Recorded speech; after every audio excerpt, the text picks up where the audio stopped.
Okay, Assalamu alaikum. I am really sorry because I have 10 minutes late. And now I am going to start my class, so be attentive and enjoy the class. Today, in my class, I will discuss in front of you about the use of would like to, had better, and would rather. আমরা জানি যে would like two এবং won't উভয়ের অর্থ হলো চাওয়া। হ্যার you can see, কিন্তু উভয়ের অর্থ এক হলেও ব্যবহারগতভাবে একটু পার্থক্য রয়েছে। বিষয়টা সবাই একটু মন দিয়ে দেখবো আমরা, কারণ স্পোকেন ইংলিশে এটা খুবই প্রয়োজন হয়। উড লাইক টু এর ব্যবহার, হ্যাড বেটারের ব্যবহার, উড রেদারের ব্যবহার। তো বলা হচ্ছে উড লাইক টু এবং অন্ট উভয়ের অর্থ হলো চাওয়া, কিন্তু উভয়ের অর্থ এক হলেও ব্যবহারগতভাবে একটু পার্থক্য পার্থক্য আছে। অর্থাৎ উড লাইক টু হলো ভদ্রতার সাথে কোনো কিছু চাওয়া। মনে রাখবেন would like to, would like to, I would like to, you would like to, he would like to. তো বলছে ভদ্রতার সাথে কোনো কিছু চাওয়া। আর অন্ট হলো ব্যক্তির নিজের ইচ্ছার দ্বারা কোনো কিছু চাওয়া। একটু ভালোভাবে এটা মনে রাখবো, আমাদের এটা কাজে লাগবে কথা বলার জন্য। যেমন আই ওয়ান্ট আর আই উড লাইক টু, দুইটার ভিতরে কিন্তু একটু পার্থক্য থেকে যায়। তো বলছে ওয়ান্টের অর্থ হলো ব্যক্তির নিজের ইচ্ছার দ্বারা কোনো কিছু চাওয়া, অর্থাৎ কেউ কোনো কিছু দিতে রাজি হলেও বা জোরপূর্বক তার থেকে কোনো কিছু নেওয়ার অর্থ প্রকাশ করা হয়। আর যেহেতু কথাবার্তা বলার ক্ষেত্রে আমাদের ভদ্রভাবে বলা উচিত, সেখানে আমাদের উড লাইক টু ব্যবহার করতে হবে। ভদ্রভাবে কথা বলতে গেলে আমরা উড লাইক টু ব্যবহার করব। এক্ষেত্রে স্ট্রাকচারটি এমন হতে পারে: subject plus would like to, subject plus would like to plus ভার্বের প্রেজেন্ট ফর্ম। আমি কিছু বলতে চাই, I would like to say something. আমি সেখানে যেতে চাই, I would like to go there. Seema একটি গান গাইতে চায়, Seema would like to sing a song. আমি এক গ্লাস পানি পান করতে চাই, I would like to drink a glass of water. Rahim রুমার সাথে দেখা করতে চায়, Rahim would like to Rahim would like to meet with Ruma. তো এখানে স্ট্রাকচারটা কি হবে? Subject plus would like to. মনে রাখবেন ভদ্রভাবে যখন আমরা কারোর সাথে কথা বলি তখন উড লাইক টু বা উডের ব্যবহারটা কিন্তু খুব ব্যাপক। Subject plus would like to plus ভার্বের বেস ফর্ম। আর এই ধরনের বাক্যকে যখন নেগেটিভ করব, এটাও খুব সহজ। স্ট্রাকচারটা তখন কেমন হবে? সাবজেক্ট প্লাস এই উডের পরে একটা নট দিতে হবে। উডের পরে কি দিতে হবে?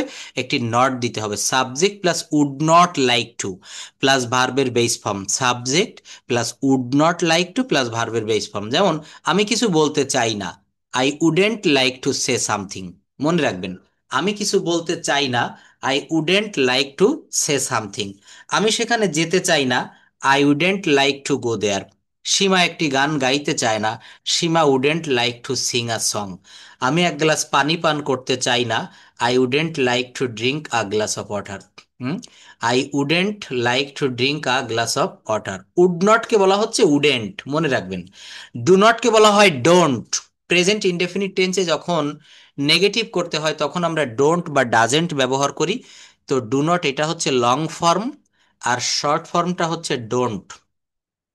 ডাজ নট এটাকে বলা হয় ডাজেন্ট, উইল নটকে বলা হয় ওন্ট।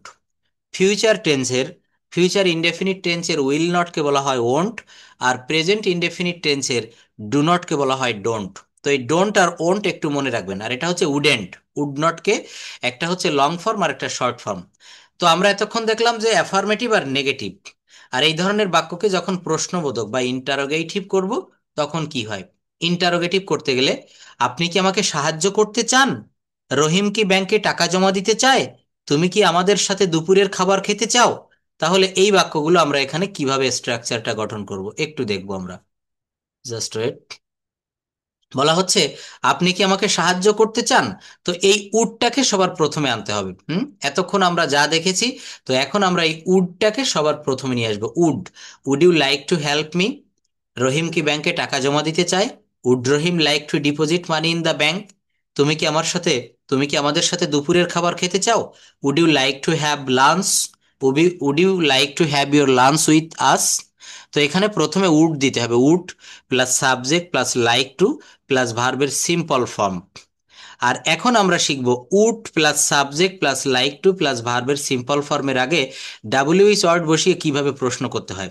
তবে অবশ্যই মনে রাখতে হবে তখন হ্যাঁ বোধক অথবা না বোধক বা যে কোনোভাবে কথাটা বলা যেতে পারে ব্যাখ্যামূলক। যেমন আপনি কি খেতে চান? আমি ভাত খেতে চাই। মানে এখানে বিভিন্নভাবে কথাগুলো বলা হয়েছে। আপনি কি খেতে চান? ও, প্রশ্ন করা হচ্ছে এখানে যে what would you like to do. দেখেন, এই হট যদি আমি বাদ দিয়ে বলি কেমন শোনা যায়? Would you like to, would you like to eat, আপনি কি খেতে চান? তো এখানে প্রশ্ন করছি যে বিভিন্ন আইটেমের খাবার রয়েছে, তো আপনাকে বলা হচ্ছে আপনি কি খেতে চান, কোন ধরনের খাবার, কি খাবেন। তো হট মানে হচ্ছে কি, what would you like to eat. আমাদেরকে সেন্টেন্স বড় করা শিখতে হবে, সেন্টেন্সকে পরিবর্তন করা শিখতে হবে, এক রূপ থেকে অন্য রূপে নেওয়া শিখতে হবে। এটা যারা দ্রুত পারবো তারা আমরা ল্যাঙ্গুয়েজটা দ্রুত কাভার করতে পারবো। তো এখানে নতুন শুধু একটা ডাব্লিউএইচ ওয়ার্ড যুক্ত করেছি, would you like to eat, আপনি কি খেতে চান। আর হট যখন যোগ করব, what would you like to eat, আপনি কি খেতে চান। অর্থাৎ অনেক খাদ্যর আইটেম আছে, ফুড মেনু, আপনি কোন খাবারটা খেতে চান সেটা বোঝাচ্ছে। আমি ভাত খেতে চাই, I would like to eat rice, I would like to eat rice, আমি ভাত খেতে চাই। আপনি কখন রাতের খাবার খেতে চাই, সরি, আপনি কখন রাতের খাবার খেতে চান? When would you like to have your dinner, when would you like to have your dinner, আমি রাত 9টায় খাবার খেতে চাই, I would like to have my dinner at 9 PM। আপনি যদি কখনো ফরেন কান্ট্রিতে যান, এখানে যারা ক্লাস করছেন, আপনি একটা হোটেলে আশ্রয় নিয়েছেন, একটা 5 স্টার মানের হোটেলের, আপনি আমেরিকায় গিয়েছেন বা আপনি অস্ট্রেলিয়ায় গিয়েছেন বেড়াতে, তখন কিন্তু আপনাকে এই ধরনের প্রশ্নের সম্মুখীন হতে হবে যে আপনি রাতের খাবার কখন খেতে চান। হোটেলের ওয়েটার এসে আপনাকে বলছে যে স্যার, আমি আপনাকে রাতের খাবার দিব, I would like to serve you your dinner, but when would you like to have dinner, কিন্তু আপনি কখন রাতের খাবার খেতে চান? আপনি বলছেন I would like to have my dinner at 9 or at 9 PM, আমি রাত 9টায় আমার রাতের খাবার খেতে চাই। এই কথাগুলো শিখবেন, এগুলো প্র্যাকটিক্যালি একটু প্র্যাকটিস করবেন, দেখবেন কথা বলাটা সহজ হয়ে যাবে। Can you hear me properly? Yes, sir. Okay. তো আমাদের এই কথাগুলো নিত্য নৈমিত্তিকভাবে কথা বলতে হবে, হ্যাঁ, প্রয়োজন হবে, ডে টু ডে লাইফে ব্যবহার করতে হবে।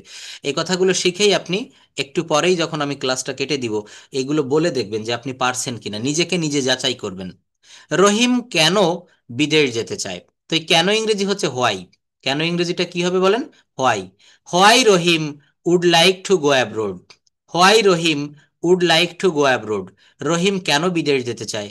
রহিম উচ্চ শিক্ষার জন্য বিদেশ যেতে চায়, Rahim would like to go abroad for higher studies, Rahim would like to go abroad for higher studies. তো এখানে প্রত্যেকটা জায়গায় আমরা উড লাইক টু ব্যবহার করেছি। উড লাইক টু এর অর্থ হচ্ছে, উড লাইক টু এর অর্থ হচ্ছে ভদ্রভাবে কাউকে কোনো কিছু চাওয়া বা জিজ্ঞাসা করার ক্ষেত্রে উড লাইক টু। এরপর যেটা দেখবো সেটা হচ্ছে হ্যাড বেটার টু।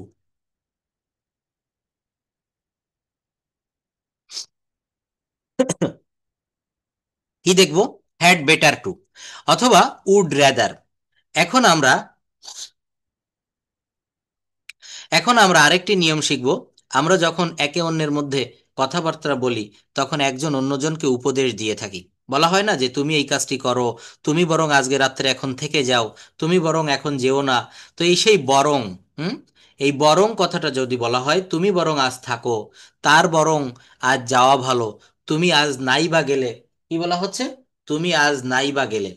এই ধরনের কথা যখন আমরা বলতে চাই, তখন আমরা কিভাবে এই সেন্টেন্সগুলো তৈরি করব? দেখেন, এক একটা স্ট্রাকচার দিয়ে বলা হচ্ছে যে ইংলিশ ল্যাঙ্গুয়েজটাতে অনেক স্ট্রাকচারের সমন্বয়ে কিন্তু এগুলো তৈরি করা। এই স্ট্রাকচারটা যে পারবে, স্ট্রাকচার যে ভালোভাবে শিখতে পারবে, সে কিন্তু দ্রুত ল্যাঙ্গুয়েজটায় কথা বলতে পারবে।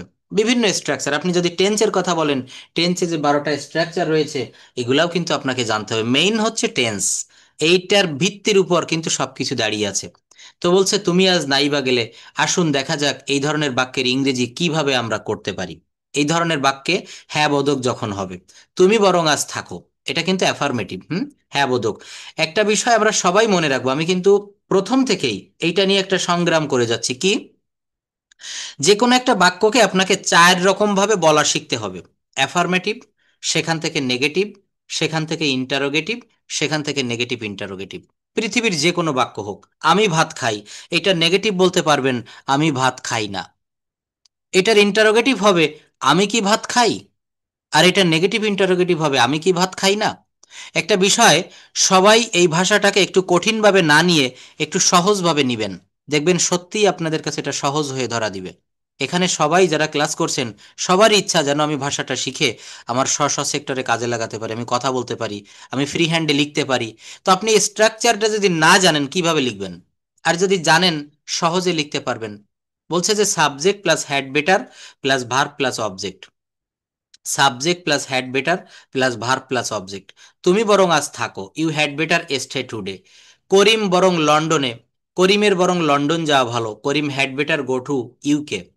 লন্ডন এখানে ইউএসএ না, ইউকে হবে, ইউকে। তারপর বলছে করিমের বরং কাজটি করা উচিত বা করিমের বরং কাজটি করা ভালো, Karim had better do the work. তোমার বরং ডাক্তারের সাথে পরামর্শ করা উচিত, you had better consult the doctor. তাদের বরং আগামীকাল আসা ভালো, they had better come tomorrow. They had better come tomorrow. তাদের বরং আগামীকাল আসা ভালো। তোমার বরং তার সাথে কথা বলা ভালো, you had better talk to him. You had better talk to him. আচ্ছা, তো এখানে আমরা সাবজেক্ট প্লাস হ্যাড বেটার স্ট্রাকচারটা একটু মনে রাখবো। আর আরেকটা বিষয় বলে রাখি, এই ভাষাটা শিখতে গেলে আপনাকে প্রায় 1 থেকে 1.5 হাজার স্ট্রাকচার মনে রাখতে হয়। অত না হোক, 5 থেকে 600 হোক। তো এত স্ট্রাকচার মনে রাখা আমাদের পক্ষে কখনোই সম্ভব না। তো কিভাবে মনে রাখবো? আমরা একটা করে এক্সাম্পল মনে রাখবো। আপনি যদি এইটুক মনে রাখতে পারেন, তুমি বরং আজ থাকো বা করিমের বরং লন্ডন যাওয়া ভালো। তুমি বরং আজ থাকো কি হবে? প্রথমে ইউ, ইউ মানে তুমি।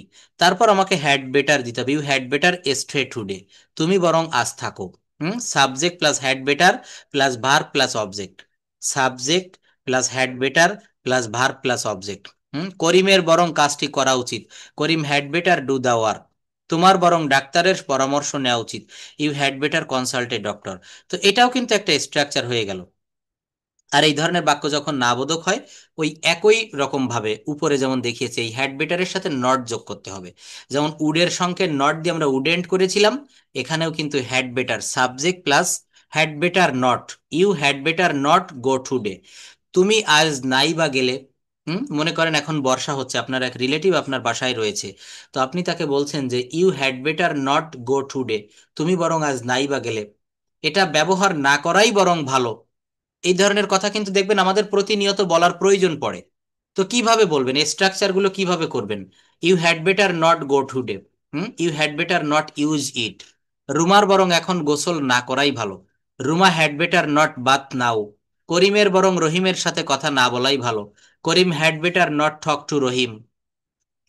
তাকে এ কথা না বলাই বরং আমাদের জন্য ভালো, we had better not tell him this. আর এটা যখন আমরা হ্যাড বেটারের পরিবর্তে আমরা উড রেদারটা ব্যবহার করতে পারি। কি বললাম? হ্যাড বেটার এর পরিবর্তে আমরা উড রেদারটা ব্যবহার করতে পারি। আমার বরং এই কাজটি করা ভালো, আই উড রেদার। এই হ্যাড বেটারের পরিবর্তে এখানে উড রেদার দিব, একটু মনে রাখবেন, সবাই লিখে রাখেন। আর ক্লাস রেকর্ডটা আমি দিয়ে দিব। আমার বরং এই কাজটি করা ভালো, I would rather do this work. গত ক্লাসের ক্লাস রেকর্ডটা আমি দেইনি, কারণ এটা জুম অ্যাপে আমি ক্লাস শেষে দেখি যে রেকর্ড হয়নি। এর জন্য আমি দিতে পারি না, আজ থেকে ক্লাসগুলো পেয়ে যাবেন। বলছে আমার বরং এই কাজটি করা ভালো, I would rather do this work. তোমার বরং ভাত খাওয়াই উচিত বা তোমার বরং ভাত খাওয়াই ভালো, you would rather eat rice. তোমার বরং রুটি খাওয়াই উচিত, you would rather eat bread. কি হবে? You would rather eat bread. আমাদের বরং এ পথে না যাওয়াই ভালো, we would rather not go this way. তো এটা হচ্ছে হ্যাড বেটারের পরিবর্তে এখানে উড রেদার দিতে পারেন, I had better do this work অথবা I would rather do this work. মনে রাখবেন এটা।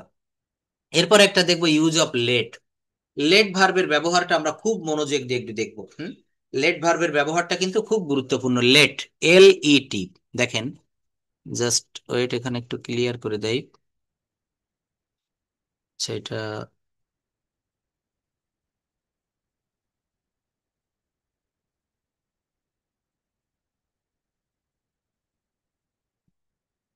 আচ্ছা, এই কালারটা কেন জানি ক্লিয়ার আসছে না, যাই হোক। এটার মূল অর্থ হচ্ছে,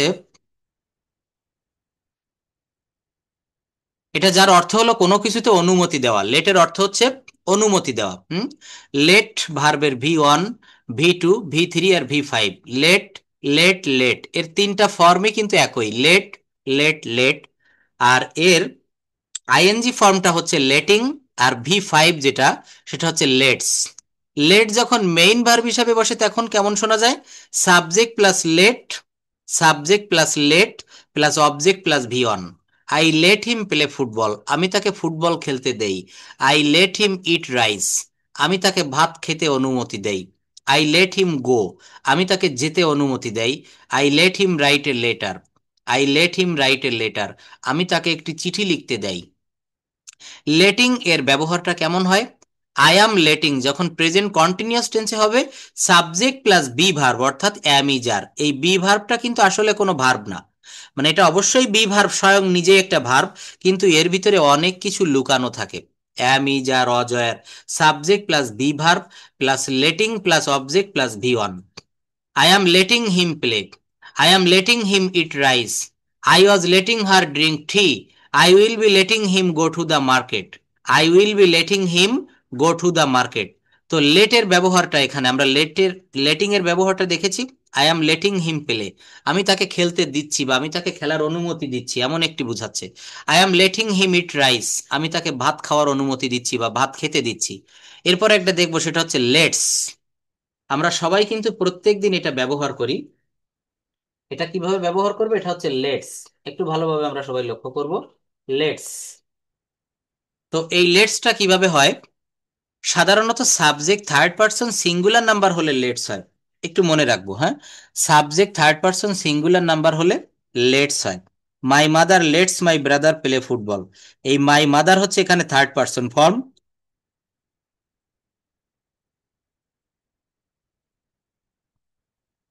বলছে কি, my mother let's my brother play football, he let's me eat rice.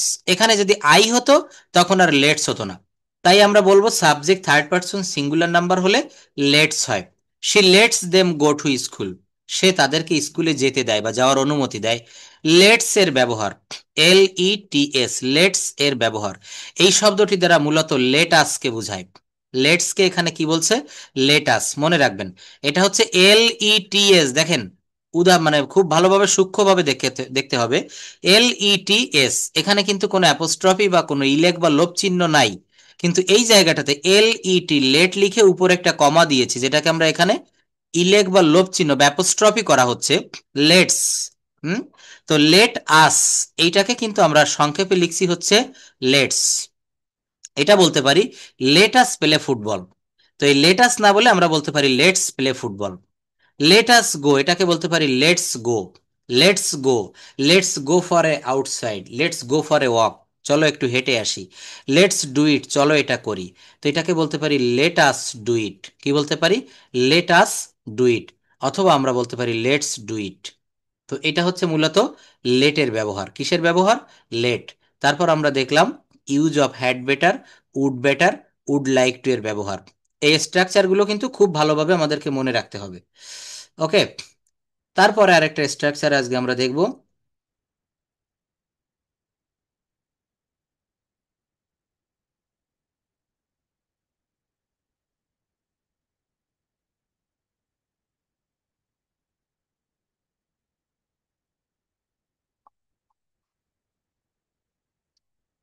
যেমন দেখেন, শুড হ্যাভ, থাকা উচিত।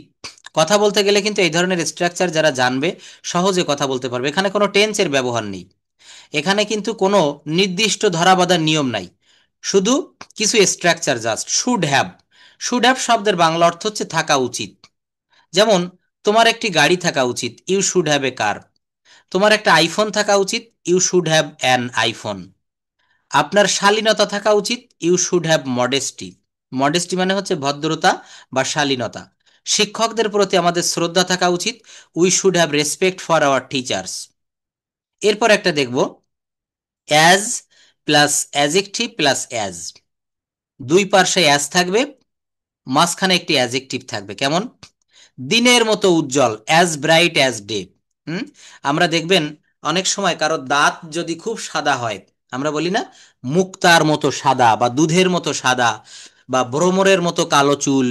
এই ধরনের কথা যখন আমরা বলবো তখন আমাদের কি ব্যবহার করতে হবে? দিনের মতো উজ্জ্বল, অ্যাজ ব্রাইট অ্যাজ ডে।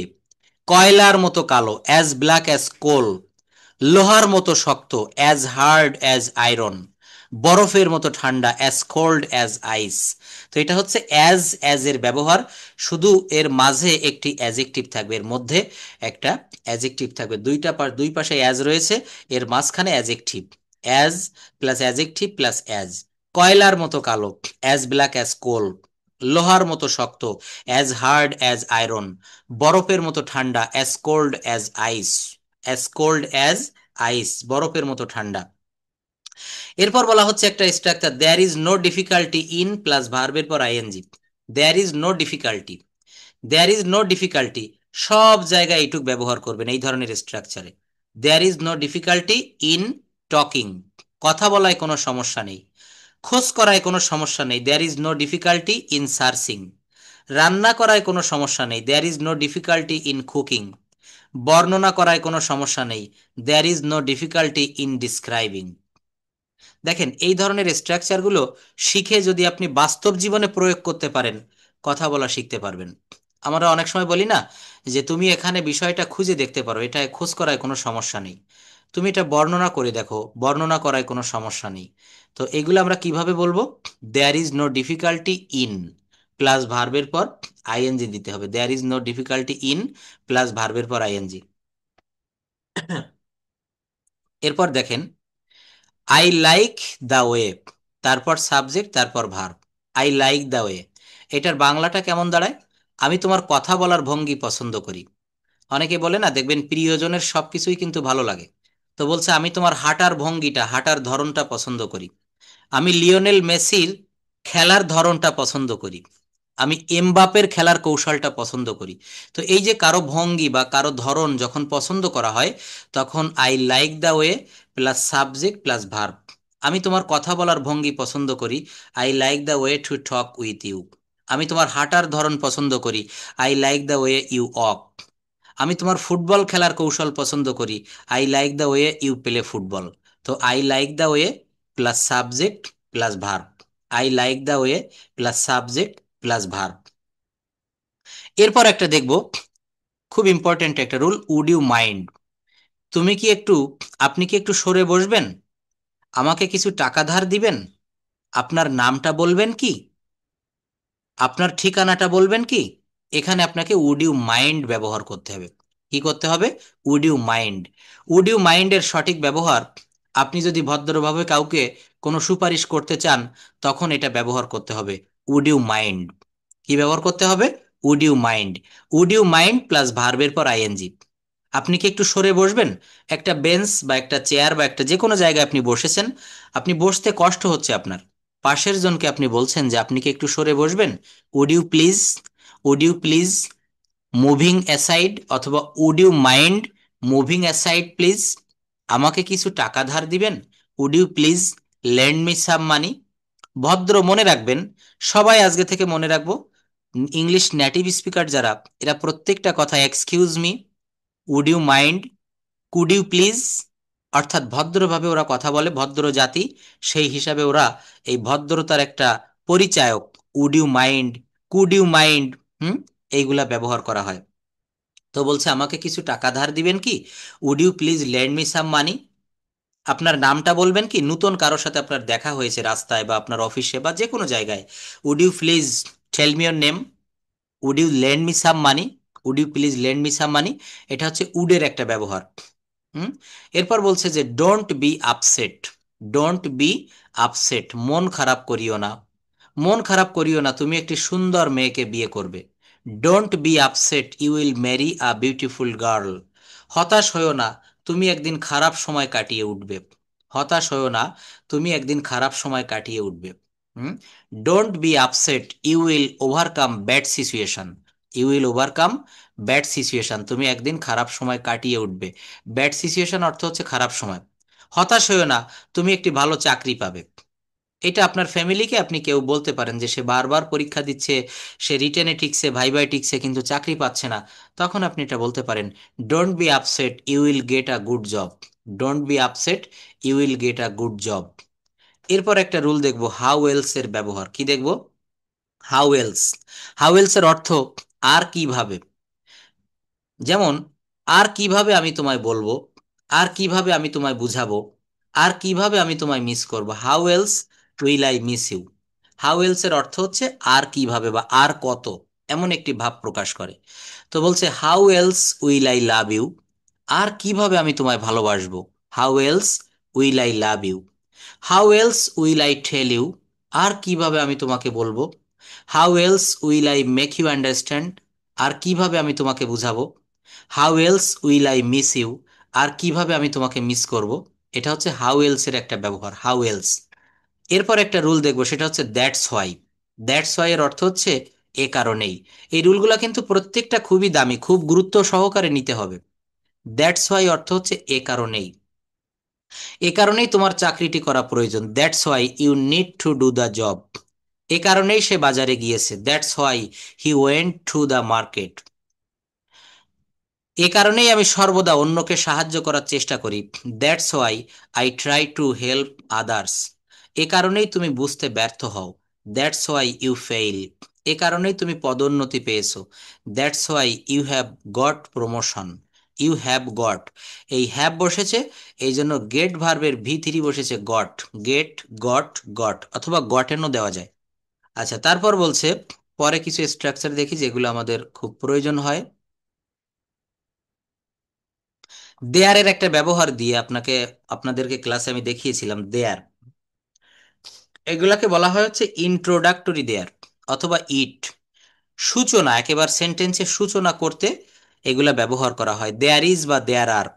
এই গ্রামে একটি মসজিদ আছে, there is a mosque in this village. এই বনে হরিণ আছে। এই গ্রামে একটি নদী আছে। ঢাকায় একটি চিড়িয়াখানা আছে। ঢাকায় একটি বিশ্ববিদ্যালয় ছিল। ঢাকায় কোনো বিশ্ববিদ্যালয় ছিল না। অর্থাৎ স্থিরভাবে কোনো জায়গায় কোনো জিনিস আছে, নাই, ছিল, ছিল না, এমনটি বুঝালে সেখানে দেয়ারের ব্যবহার করা হয়। কিসের ব্যবহার করা হয় বলেছি? দেয়ার।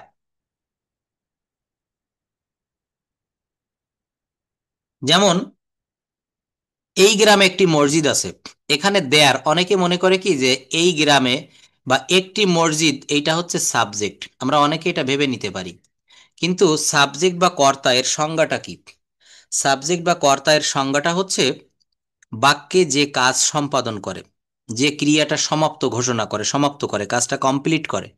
কিন্তু এই গ্রামে একটি মসজিদ আছে, এখানে মসজিদ কি কোনো কাজ করছে? না, মসজিদ কিন্তু এখানে স্থিরভাবে দাঁড়িয়ে আছে। তো যে বাক্যে সাবজেক্ট থাকে না, একটু মনে রাখবো আমরা, যে বাক্যে সাবজেক্ট থাকে না সেখানে দেয়ার ব্যবহার করতে হয়। হুম, দেয়ার অথবা ইট। যেমন বৃষ্টি হচ্ছে, এখানে বৃষ্টি এর প্রোনাউন হিসাবে ইট ব্যবহার করতে হয়, ইট ইজ রেইনিং। তো বলছে এই গ্রামে একটি মসজিদ আছে, there is a mosque in this village. এই বনে হরিণ আছে, there are many deers in this jungle. টেবিলের উপর একটি কলম ছিল, there was a pen on the table. হবে, দেয়ার উইল বি। থাকবে, দেয়ার উইল হ্যাভ। থাকতে পারে, দেয়ার ক্যান বি। এই পারে এর ইংলিশটা হবে হচ্ছে ক্যান। দেয়ার ক্যান বি, থাকতে পারে। এখানে একটি ভুল থাকতে পারে, there can be a mistake here. থাকতে পারতো, তখন হবে দেয়ার কুড বি। হতে পারে, দেয়ার মে বি। এই নদীতে কুমির থাকতে পারে, there may be a crocodile in this river. There may be a crocodile in this river. নিশ্চয়ই হবে, দেয়ার মাস্ট বি। হুম, এখানে নিশ্চয়ই একটা মসজিদ হবে, there must be a mosque here. নাও থাকতে পারে, দেয়ার মে নট বি। কি হবে বলেন? হ্যাঁ, নাও থাকতে পারে, দেয়ার মে নট বি। রাস্তায় এখন মানুষ নাও থাকতে পারে, there may not be people on the street. There may not be people on the street, রাস্তায় লোকজন নাও থাকতে পারে। এটা হচ্ছে দেয়ারের ব্যবহার। এই দেয়ারের ব্যবহার শেখার পরে আমি আপনাদের প্রত্যেক দিন যে হোম টাস্কগুলো দিয়ে থাকি, এইগুলো যারা করেছেন একটু আজকে বলবেন। হ্যাঁ, আমি আনমিউট করছি একটু পর। এই যে হোমওয়ার্কগুলো থাকছে এটা বলবেন, প্রেজেন্টেশন যদি থাকে সেটার উপরেও একটু বলবেন। তো আমি এই দেয়ারের ব্যবহারটা দিয়ে একটু শেষ করছি। আরেকটা বিষয় একটু দেখাতে চাই আজকে, আমি একটু রিডিং স্কিলটা আপনাদেরকে দিয়ে প্র্যাকটিস করাবো। আমরা কে কতটা পড়তে পারি, একটা প্যাসেজ দেওয়া থাকবে এখানে, সেই প্যাসেজগুলো থেকে রিড আউট করতে হবে। আরেকটা বিষয় একটু দেখবো আমরা, সেটা হচ্ছে এই প্রত্যেকটা সেন্টেন্সের পার্টস অফ স্পিচ আইডেন্টিফাই করবে, এটা একটা নতুন হোম টাস্ক থাকবে আপনাদের জন্য। আমি এখানে 21শে বুক ফেয়ার বা 21শে বই মেলা যেটাকে বলা হয় এইটা তুলে ধরেছি। হুম।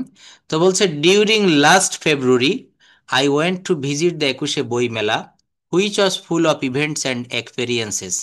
দেখেন লাস্ট ফেব্রুয়ারি, তো এই ডিউরিং লাস্ট ফেব্রুয়ারি প্রত্যেকটা ওয়ার্ড কোনটা কোন পার্টস অফ স্পিচ এটা আমাদেরকে জানতে হবে। পার্টস অফ স্পিচ আইডেন্টিফাই করাটা হচ্ছে এই ভাষাটা শেখার 50% কভার করা হয়ে গেল। তো এখন হচ্ছে এই রিডিং স্কিলটা, রিডিং টেস্টটা আমরা একটু নিব। আর তারপর হচ্ছে আরেকটা বিষয় দেখাতে চাই, সেটা হচ্ছে মডাল অক্সিলারি ভার্ব। এটা একটু দেখাই, তারপর আমি আনমিউট করছি। Semi modal auxiliary verb, basic concept about semi modal auxiliary verb.